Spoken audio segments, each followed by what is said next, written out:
And we appreciate so much everyone being here this morning, and I appreciate so much your participating in our class.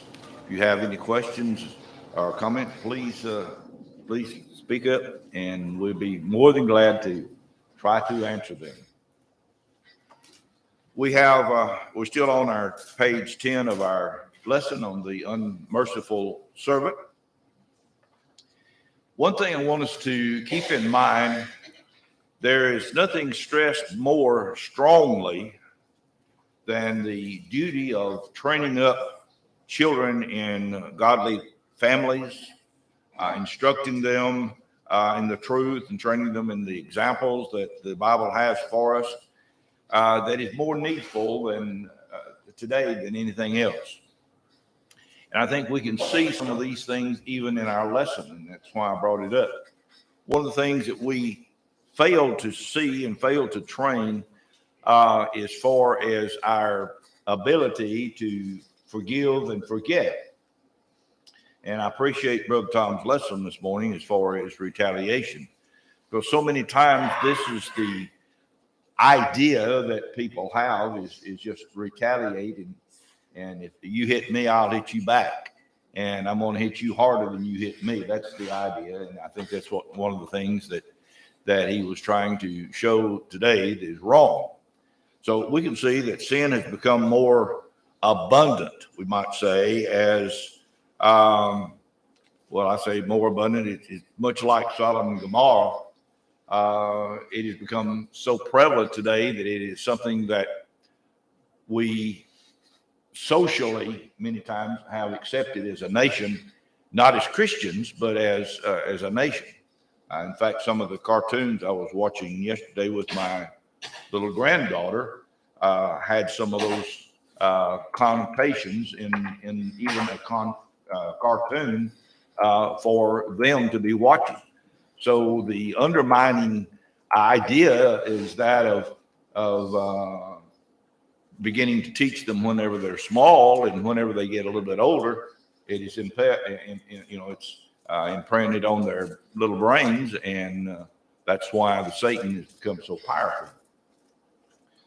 We do not teach the things that God says, and they're teaching us what the devil says. So it's something there that I find quite alarming, and I found it quite alarming yesterday whenever I was watching that, and I would have never thought that, but for small children like that, but it was there.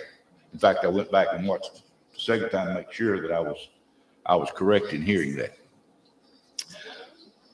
Are you talking Cartoons as far as connotation of homosexuals and things like that, the sins that we're quite prevalent.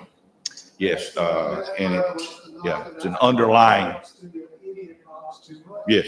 But that's prevalent in even movies that initially start out, okay, no language. Okay, this is going to be a good series of whatever. And they'll introduce it, invariably introduce it. Mm-hmm. And we just have to turn it off. Yes. And we see we Look at commercials, man. oh yes, commercials are quite prevalent too. But for a movie that we let our children and our grandchildren watch, this is giving them a yeah, they think it would be normal. And whenever they grow up, that unless we get back to what I was saying earlier, training a child in teaching them, showing them what's right and wrong, they're going to grow up and say, well, I didn't see anything wrong with that. All right. So that was something that I thought quite alarming. Maybe you as grandparents let your children our grandchildren watch cartoons, and I was upset about that. So. Well, as old as Leah is, but I noticed it wasn't with the first two, but when they come along, it was in the cartoons then. Yeah, it's becoming more prevalent, and like Bob said, more prevalent in commercials. Yeah, it's all over everything like that, and it's bombarding. I call it a 3-second pitch for homosexuality. It looked good to two couples, male, female. They're happy as can be, et cetera, et cetera. But before that commercial ends, you get the 3-second pitch for two males or two females. And I was amused. I love to read articles from past. Anybody ever, whenever we were growing up, go to the movies? I guess y'all had movies around here. We did some.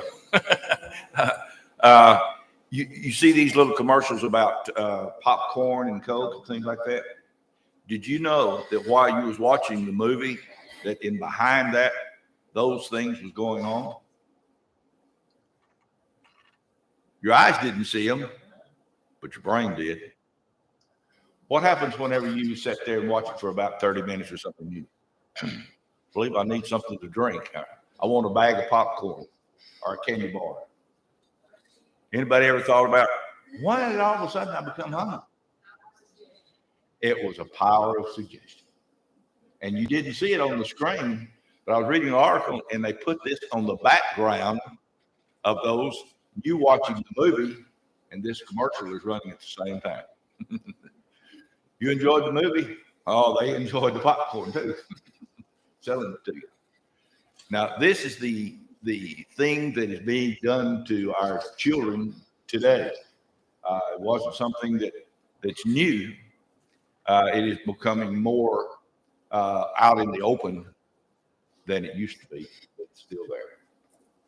I know it's hard to know, Milton, for me, and you brother may look at it differently, but you want to write these users of this and no, we don't want this. It's either that or don't watch it. Mm-hmm. It's got that prevalent. There's a few things out there, but you got to hunt for them. That's right. Very true. And it's becoming more prominent in our How world. far should we go and say no? No. I mean, who do we contact? I don't. That part I wouldn't know. I guess those that are in more than it's money. Yeah, that's true. I don't know. I don't know who you contact. Maybe somebody might know. I don't. I don't know. I guess it goes back to the censors in the television industry. I guess would be the one.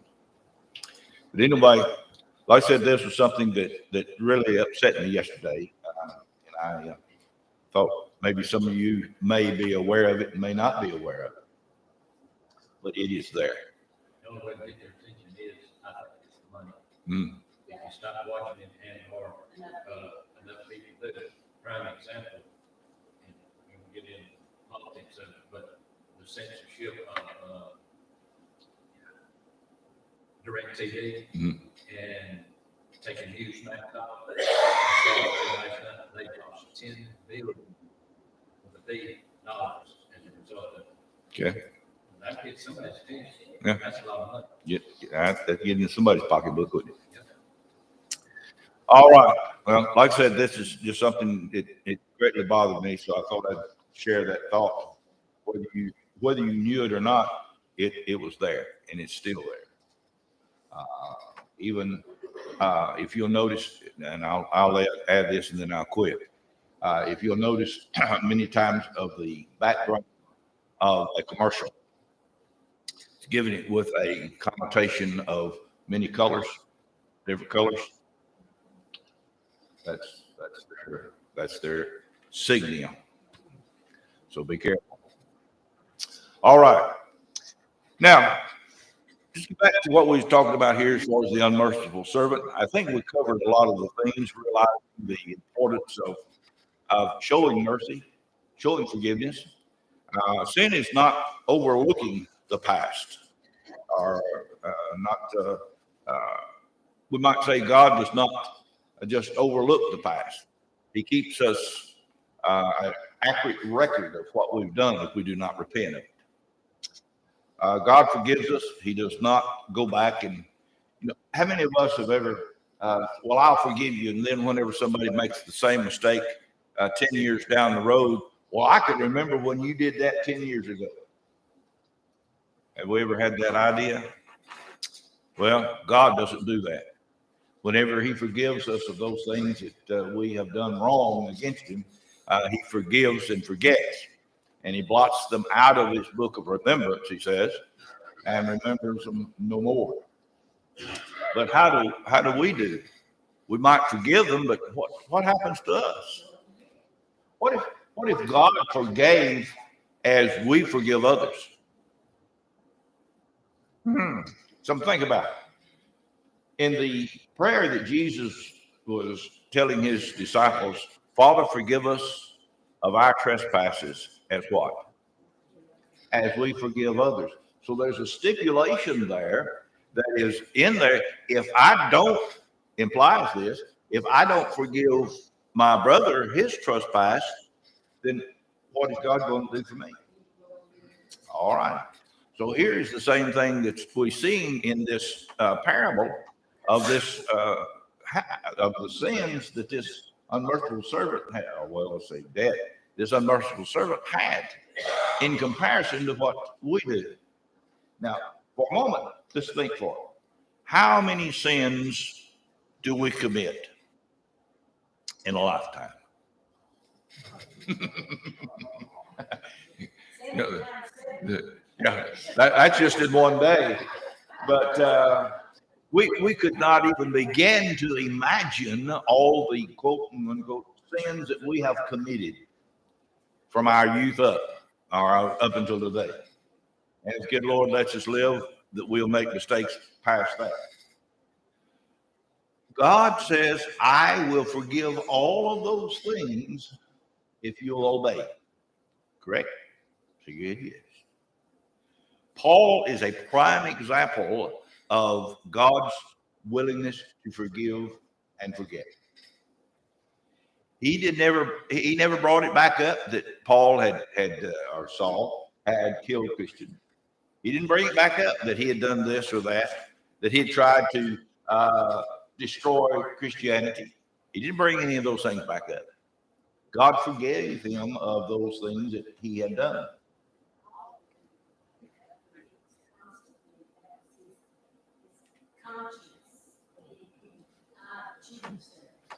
Okay. All righty.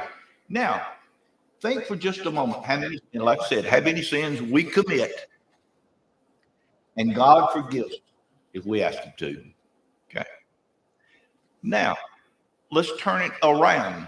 How many times does someone offend us or might hurt us or whatever the case is, and they come and ask for forgiveness in comparison to the times that we, the number of sins that we commit against God, and then the number of sins that we commit against one another? Balance would be kind of bad, wouldn't it? So there you go. There you go. This is the idea that he's conveying here to us. Forgive those that ask for forgiveness. And I think Sister Barbara asked if we're going to deal with that last week about as far as sins. And we're going to deal with that here in a few minutes. But the point that I want us to get to understand is God is willing to forgive us of our sins. Why can't we forgive others that sin against us? Hard, isn't it? A lot of times it's pride. A lot of times it's because of our whatever.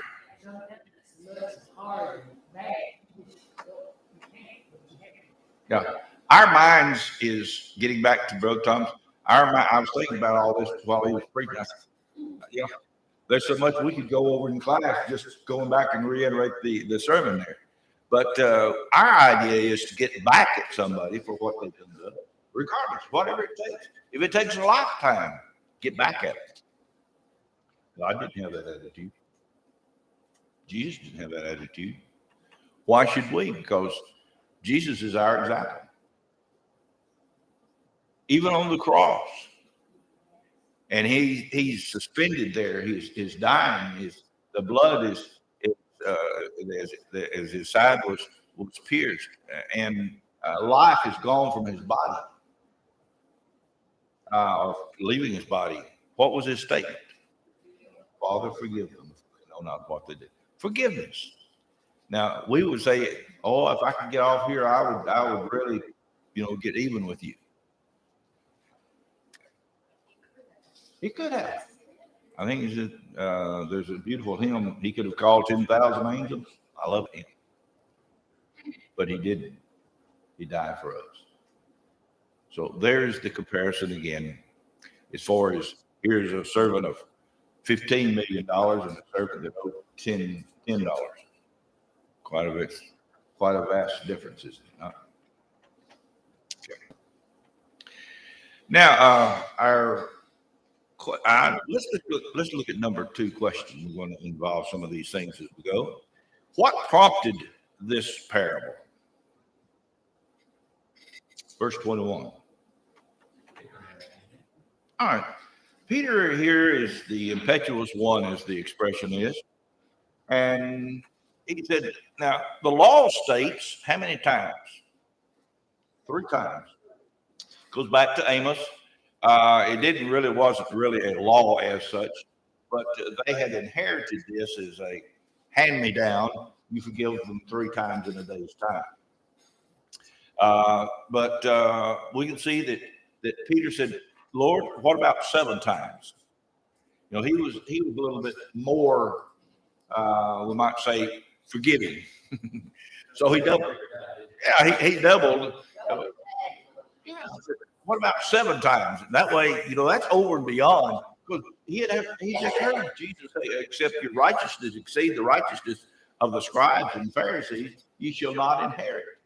So he says, well, let's make it 7 times. The Lord said, Oh, no, that's not going to do it. He said 70 times 7. That's 490 times. How often? In a day. In a day. Back then, I was in a year, but this is in a day. You are to forgive if it comes to that many times. Anytime that they ask for forgiveness, then forgive and forget. So this prompted the parable. We have a tendency jokingly say, "Oh, I'm keeping up with that," and boy, whenever it gets to 491, I'm going to really get them back. Well, that's not the attitude to have either. Jokingly, we say that. I know. I think that might be the best way to do it. That's very true. And notice something there is in our next question. We want to talk about that. How many times did Jesus say, "Forgive one who sins against you"? And I said 409, 70 times 7. As many times as they ask for forgiveness. We have a problem as far as human beings, do we not? We become exasperated or we become aggravated or agitated or whatever the case may be. That if somebody wrongs us after a period of time, what do we usually just leave me alone? Let me ask you something. As children, what would we do whenever we wanted to go somewhere? Yeah. Mommy, can I go? No. Well, I'll go ask Daddy. Daddy said, well, go ask your mom. And back and forth till finally, if we pestered them enough and they were going to let us anyway, pestered us enough, we'll just go ahead and do it. Go ahead.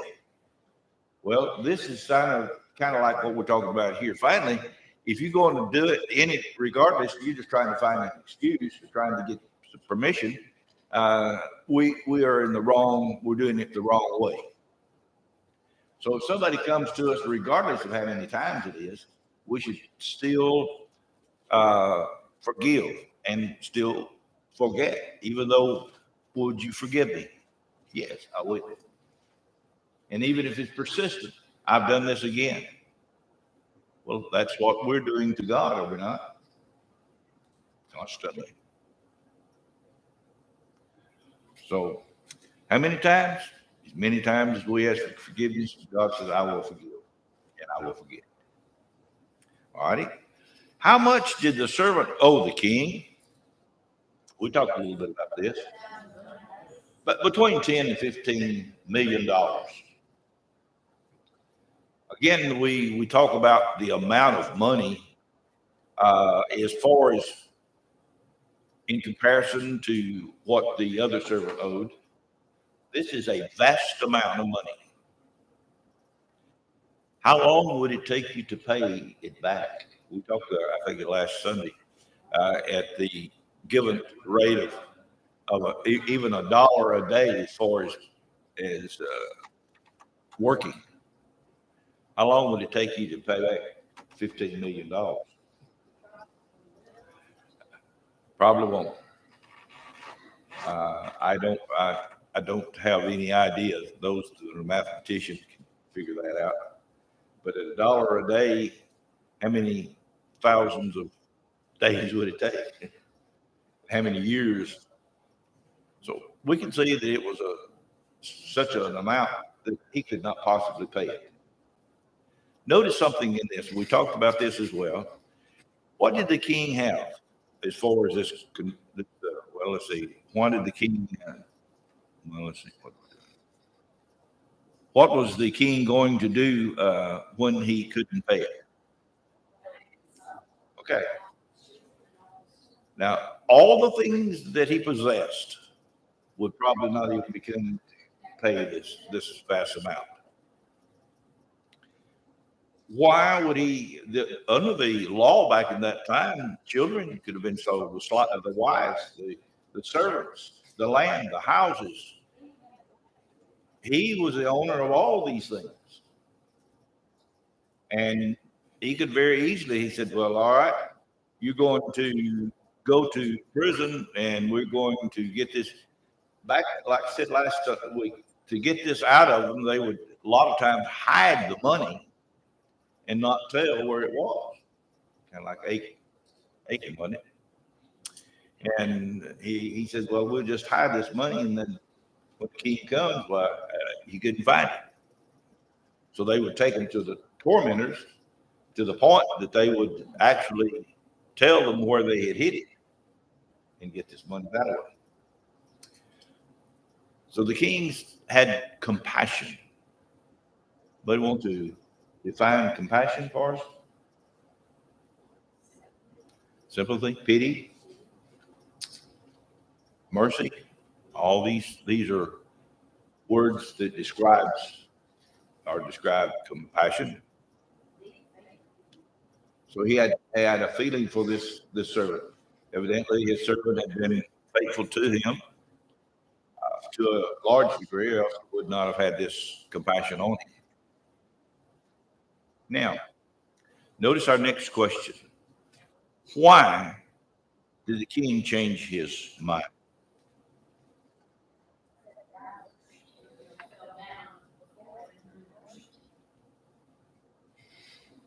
Okay. Well, it says, I pay thee all. Hmm.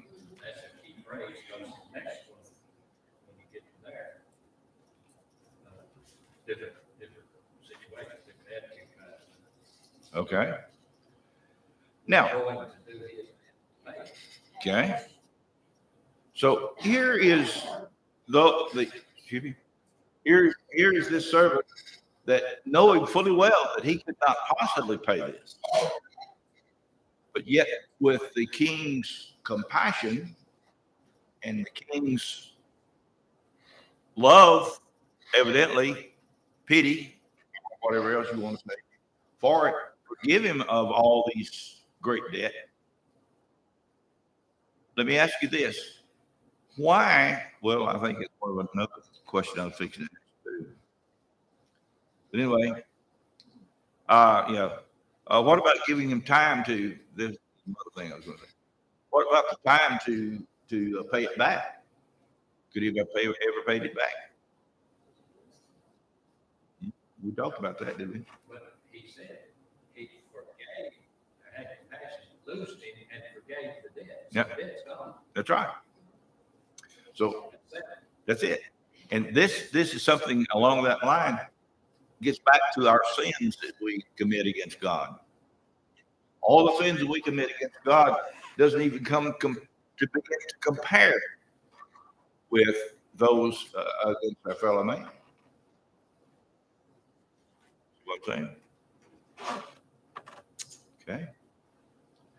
And then, suppose I'm off my question here. Number 8. How much did his fellow servant owe him? About 10, 12. Some of them said it was $17, whatever the amount. It was very small in comparison. Now, what did his debtor say?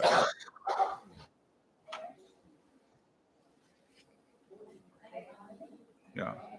He said, now, again, why is it that his forgiveness was so great and then his fellow servant was so small, and yet he was very agitated, I guess, to the point that even though you owe me $12, $15, I'm going to torment you, or I'm going to cause you, or I'm going to sell your children, I'm going to sell your house, I'm going to sell you till you sell all these things until you pay the $17. Do we forget? That was a debt that he could have paid. He could probably pay that because he could have sold it. Yeah, easily paid by maybe selling his crop or something along that line. All right, let me ask you this now. With the same idea, with the same thinking here, as this servant is asking his fellow servant, would you forgive me of this? Would you help me? Give me some time. I will repay all. The same thing that he had said to his master. Did not? Basically. Would you just give me a little bit more time? I'll pay you all that I owe. This servant had no compassion, no pity, no mercy. And notice something else, that how did he treat this servant? Yeah, just grab what we'd say, grab him around the collar and just you're going to pay me this or else. How much? That's what I was fixing to say. We forget so many times how much God gives us and how much love that he has for us. And here is such a prime example that there's so many things that we could get from this. So now again, verse 10, question 10, what was the first servant's decision? And verse 30. Okay. Now, did he have the right to do what he did to his fellow servant? Think about it for just a moment. He had, we would say he had the law, legally. But there is a different law that we also live under, is it not? There's many things that the law says that you have to do this or have to do that. The law stated back at the time that these things was written. What did Paul say about going with a fellow a mile and then go with him 2? Back whenever the Roman soldiers was traveling, a lot of times they would carry a lot of their equipment with them, and it would take a number of people to carry all the supplies. So what they would do, they would go into a town and they would require the men of the town to bear this equipment for them for 1 mile. And then they would gain or get some others to do it. So here's the idea of not just the 1 mile, go with them 2 miles. Go over beyond go over and beyond what's required. Well, is this not the Christian's responsibility as well?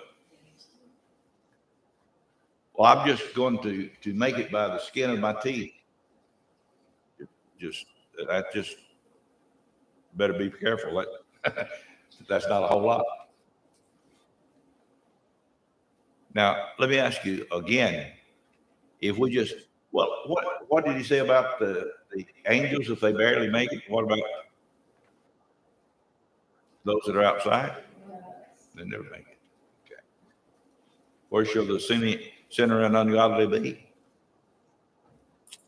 Here's this idea right here as far as that is concerned. Those who have proved themselves utterly worthless, what we would say, worthless individuals, who love nothing but themselves, or have no mercy and no compassion for others. Let me ask you this. How does God feel toward them?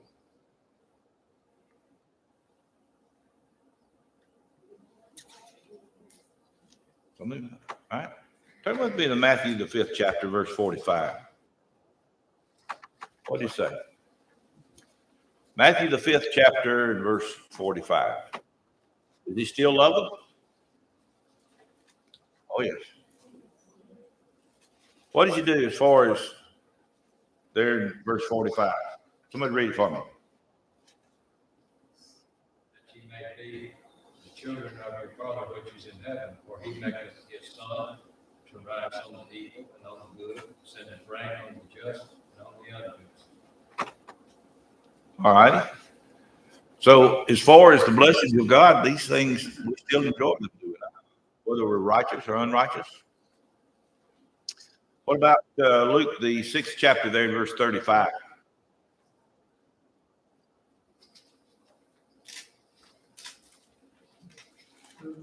Luke 6 and verse 35.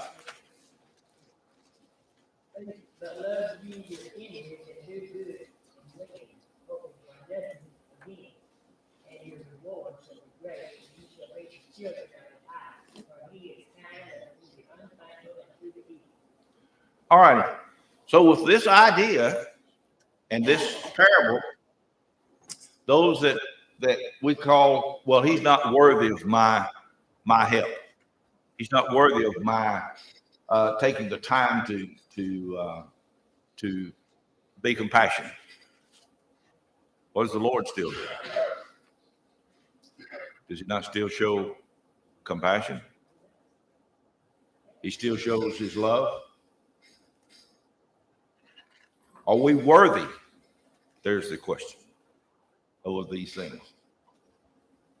No, because of his, again, gets back to his grace and his mercy and his love for our soul. So as far as do we love all man? Should we love all man? Yes. Should we have compassion? Yes. And this gets back to even though they may be unworthy, we should still show kindness.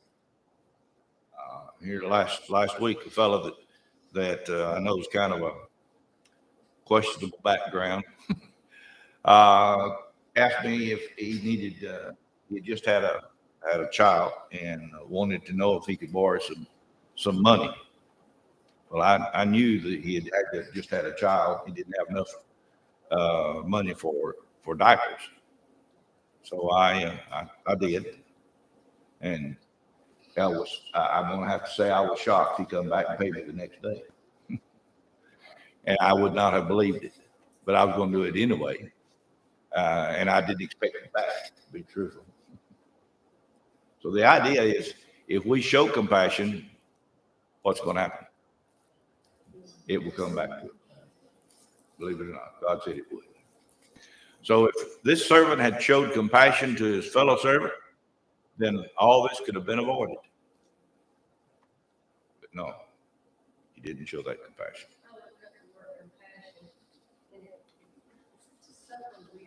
Mm-hmm.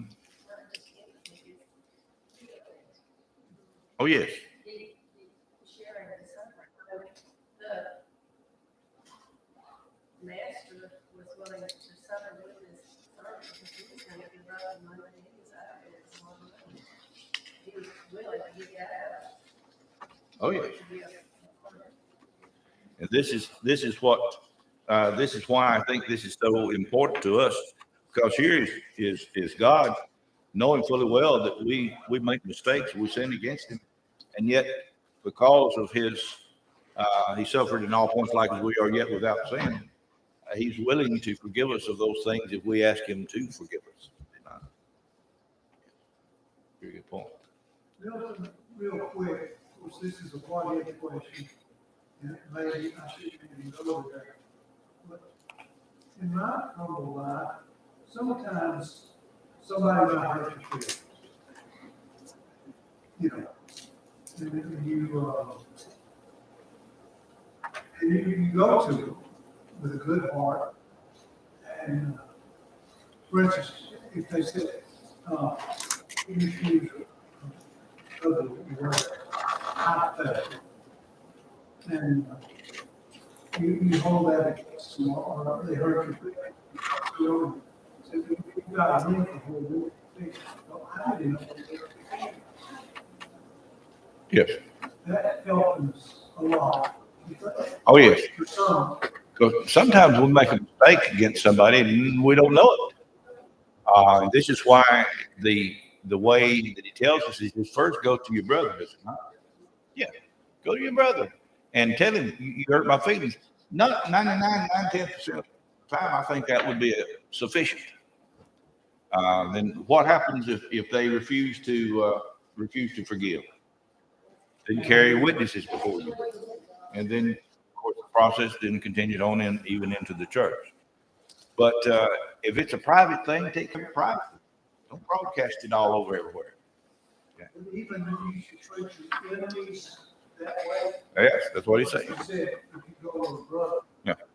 Or anybody that asks us ask us to forgive them. No, that's what we have, ask to get it. So they don't know. Oh, yeah. Yeah, if they don't know, yeah. Even if they don't know, we need to do the same thing. Even with those that are not members of the church. Are you gonna address Robert's question today? Yeah, well, I think, I always. I was supposed to. They were and well, it goes back to what we said there in Matthew and also in Luke. As far as it rains on the just and unjust, God's blessing is still there. They don't know that they're probably wrong, but you know, and, but it's your duty to give it what God gives you. You can't always get them and say, well, they never did come and tell us, make it like it's God, they realize they don't. Oh, yes, it's very true. But you still have to give it. You're for the good God. They're not really getting, and they're not getting what they did, you have on them. All right.